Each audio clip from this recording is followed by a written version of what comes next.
Hey guys, in today's video you are going to learn exactly all you need to know about the SSL console. We're going to do an introduction into the world of consoles and mixing, and I'm going to ask this audio engineer all these questions. Special thank you to my friend Conor for featuring in this video and answering all these questions. I'm so grateful for this, and yeah, let's get straight into it. What is a mixing desk?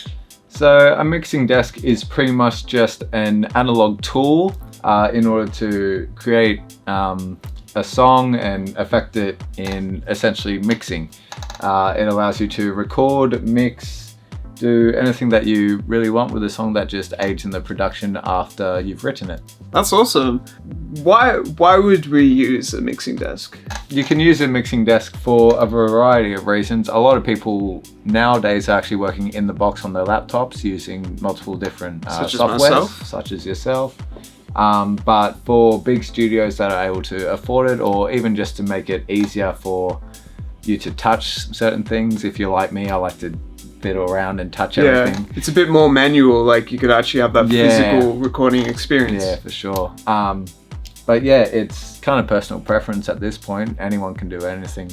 But yeah, mixing desks are the original way of mixing without computers. How does it work? So essentially we got signal coming in from the recording studio. They'll go through the interface. They'll then process to the computer, and we have a connection that connects the computer down to the desk and eventually making its way to the speakers. Wow. So if you want to affect anything, it needs to go through this first. That's awesome. Could you show me the components of the desk? All right, so this desk is a 48 channel, but right now we're just using 24. Each channel has its own channel strip, which is essentially just this one channel multiplied 24 times. We have the assign section here that helps with assigning microphones or getting a sound from one channel onto another. After that, we have the preamps, which is the gaining or phantom power and phase reverse. After that, we have our dynamic section, which has the compressors and the gates. Then we move down to the EQ section, high pass filters and filters there. The high end side of the EQ, high mid EQ, low mid EQ, and then low EQ there. After that, we have our auxiliaries, which control the effects units that you'll be sending from for each instrument. After that, we have the small fader, which is basically just the micro gain for when you want to record. That gives you 5 dBs, and this gives you from 0 to 1 for micro gain structure patterns.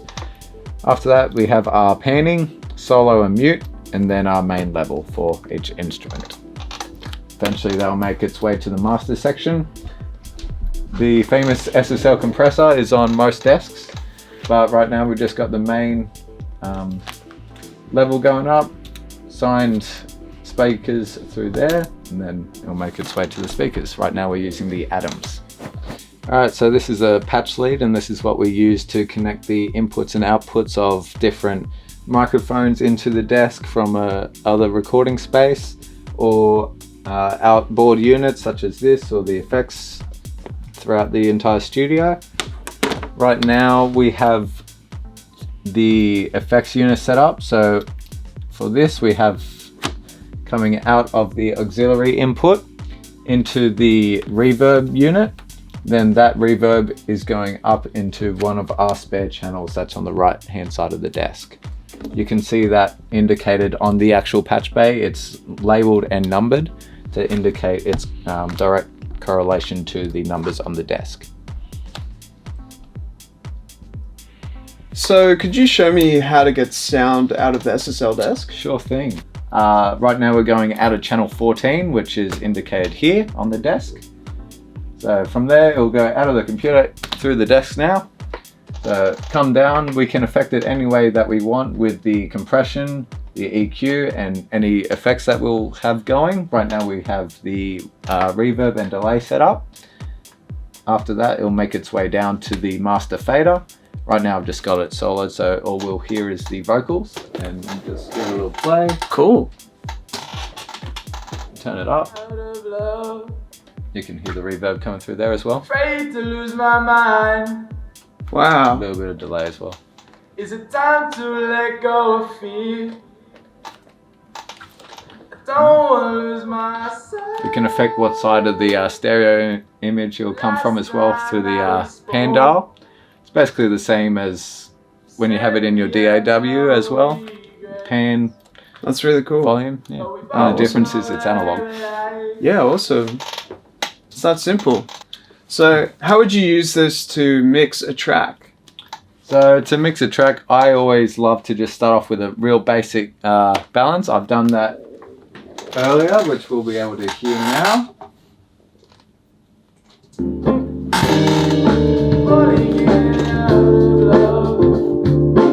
Afraid to lose my mind. So what I like to do is start off with the drums. You can structure your mix any way that you want with its instruments. I always like to do the drums, then the bass, then the guitars, the keys and the vocals, and so on. Every mix is different. So yeah, I've started with the kick, worked in the snare, made sure that they're panned the right way, and then eventually just making my way across down from there. That's awesome.